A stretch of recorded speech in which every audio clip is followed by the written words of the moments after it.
Hey guys, I'm Mark Setzer, and this is Albany Ironworks. It's the home of Dave Clark's Twisted Metal and Setzer Forge, at least my bladesmithing and blacksmithing stuff. Today we're working on a little bit of stock removal, and I'm going to kind of take you through step by step how we do some of our stock removal blades. Now, everything that I make, I initially make on the forges. There's our Slagmaster Pro. There's old Big Bertha, the coal forge. And then I got an NC Forge Whisper Mama over there, our anvils. Everything that we make our initial designs handmade, forged out of a block of steel. But once we get something that's real popular, we hand select whatever type of steel we think would work best for the blade. And today we're using 15N20, and we are making out some of my absolute favorites. Our crescent blade and our acorn skinner. Two of our most popular blades. So I will step by step walk you through how to do this at home with some relatively cheap tools. So here's the first step. We've selected 15N20, and we're actually using scrap steel today. This is industrial bandsaw blade, and what we do first is take our master copy, put it on, clamp it down, and trace it with good old-fashioned Sharpie. Our next step is I clamp it in a vise. Now we've got a step vise, a Farrier step vise. Came with this stand, this setup. This is actually Dave's setup, so don't tell him. And for just cutting it out, we're going to be using just a Craftsman angle grinder and a cutoff wheel. All stuff that you can pick up at your local hardware store. And the first thing I'll do is actually cut out the individual knives, and then I'll use the cutoff wheel to dag in and get the basic shape, and then we'll cut out the basic shape, and then I'll take it either over to our knife grinder, or I'll clean it up with this flap disc that I have sitting here, just to get the basic shape down, and then we'll do some fine tuning from there. But everything we're using today, except for if I go over to the big guy over there, everything we're using today you can pick up at a hardware for next to nothing. Your local Lowe's or Menards or Home Depot should have it.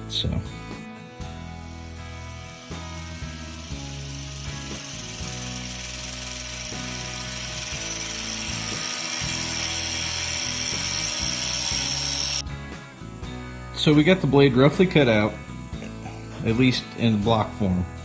And what I've done was taken my angle grinder with the cutoff wheel and made these little digs all the way almost to the line.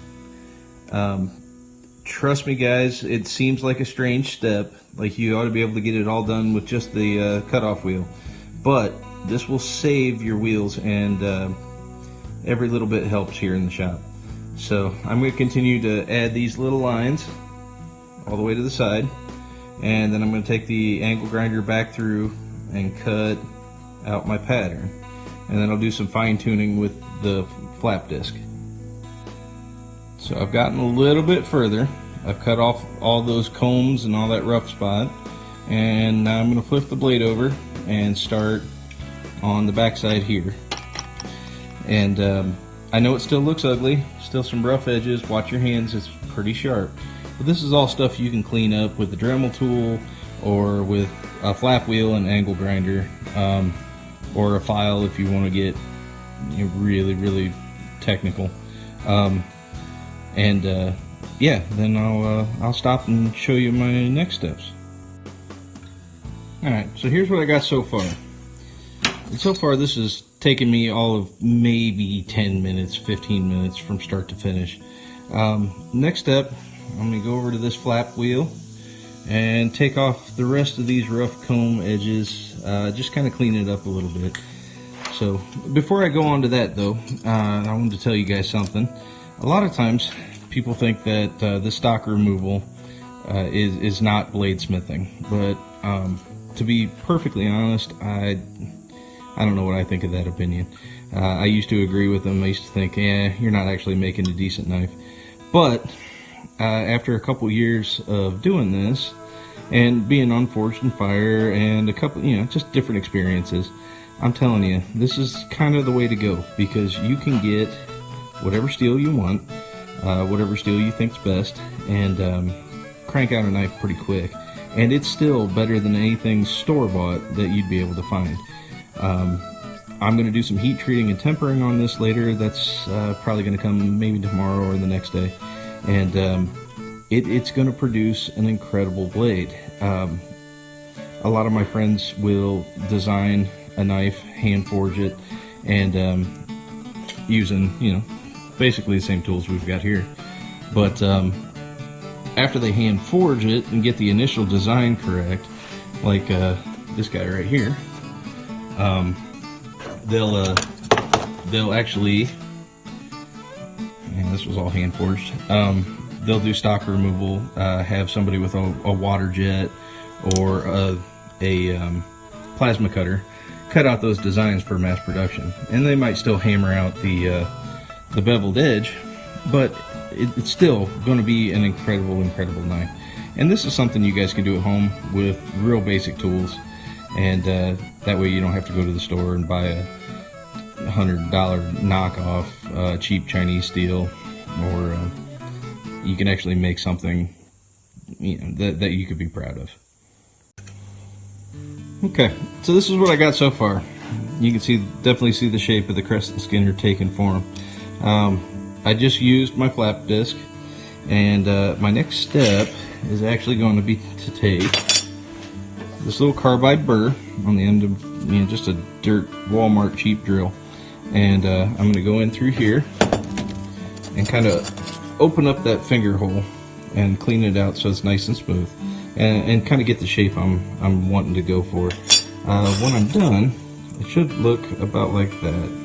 Plenty of room for a finger to fit in there, or if you're chopping like vegetables or something like that, I like to stick my finger in that way, and that way I've got a full rocking motion. But yep, when I'm done, I should end up with something like that.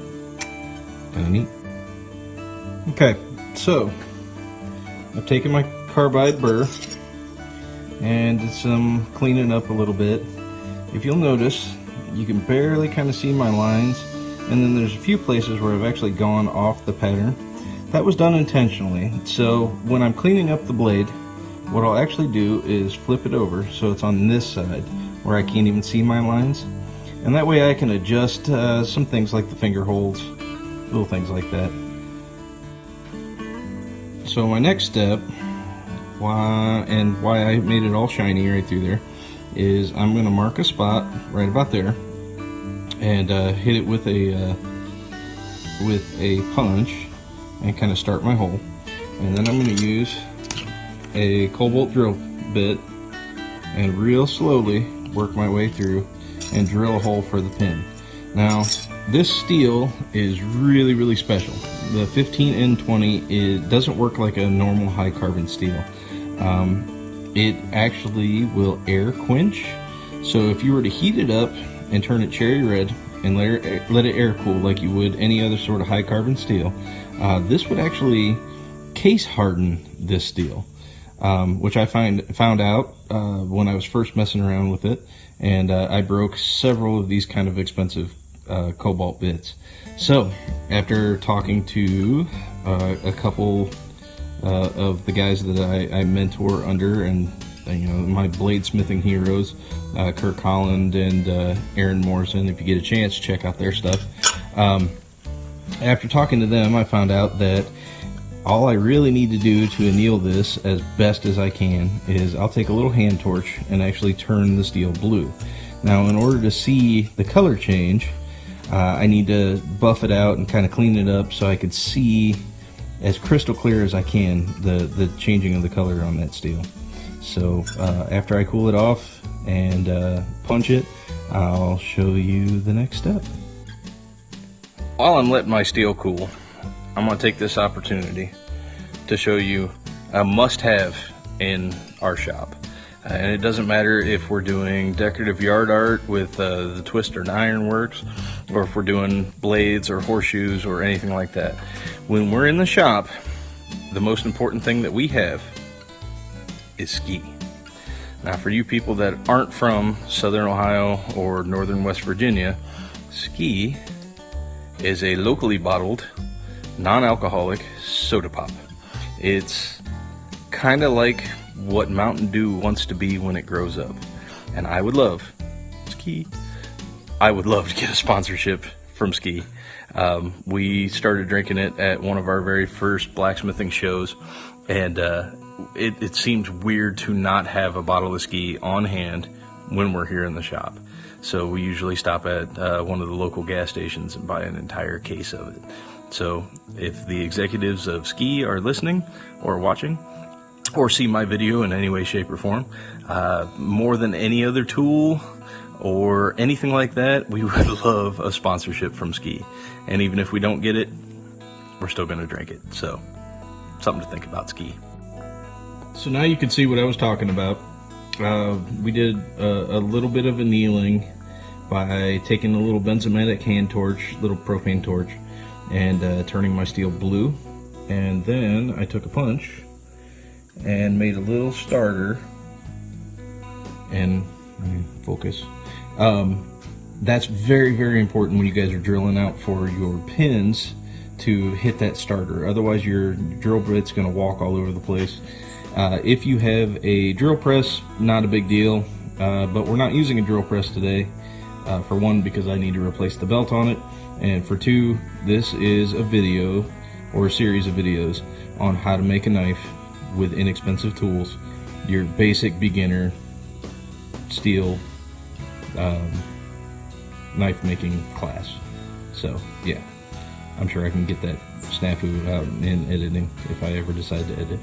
But anyway, yeah, turn it blue, add your little punch hole. Now remember, this turning the blue, it's just because we're working with 15 and 20. If you were using a regular high carbon steel, say something like a coil spring or a leaf spring off of a car, or even a saw blade, I actually recommend putting it in a forge or using a torch and bringing it up to a cherry red, about the same color as the handle of my grinder. And after you do that, let it air cool. You might have to do this a couple times. It's thermocycling. It's normalizing the steel, so it's a little bit easier to cut and grind. Later, I'm gonna throw it in the forge, take any sort of bend that might be in out, and I'm actually gonna heat treat and harden it and temper it. So those are steps for later, for probably a different video, honestly. But yeah, that's the basics. We turned it blue because it's 15 and 20.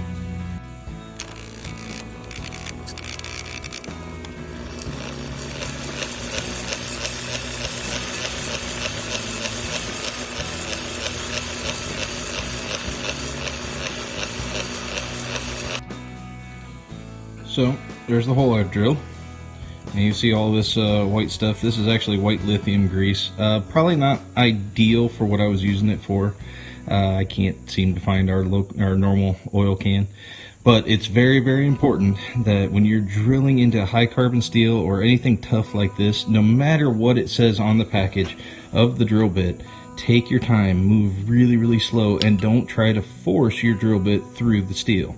That's a good way of breaking a drill bit if it's something like our cobalt bits that are really, really super hard, or burning up the drill bit, and then it's completely worthless. Now, I'm not very good at sharpening drill bits, so I can usually get through maybe 3, 4, sometimes 5 knife handle pins before I've actually got to replace the drill bit, and then I send them off to get them sharpened professionally. I'm telling you guys, I can't stress this enough. Even when you're using a hand drill, do it really slow and use plenty of tapping fluid.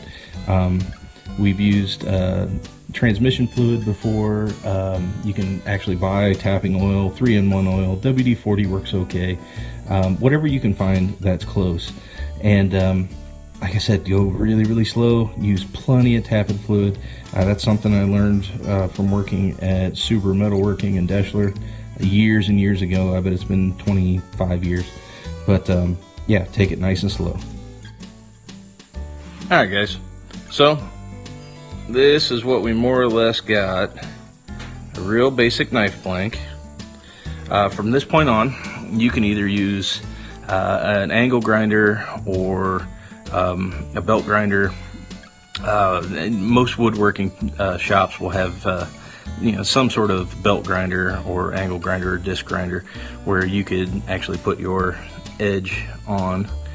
I'm not going to show it in this video because unfortunately I've got to make 3 more of these for an order, and one of my other skinners and a bunch of other stuff. But from this point on, you could use files, you can use angle grinder, anything like that. And later, hopefully this week, maybe next week, I'll post a video on some basic heat treating that we're going to put this through.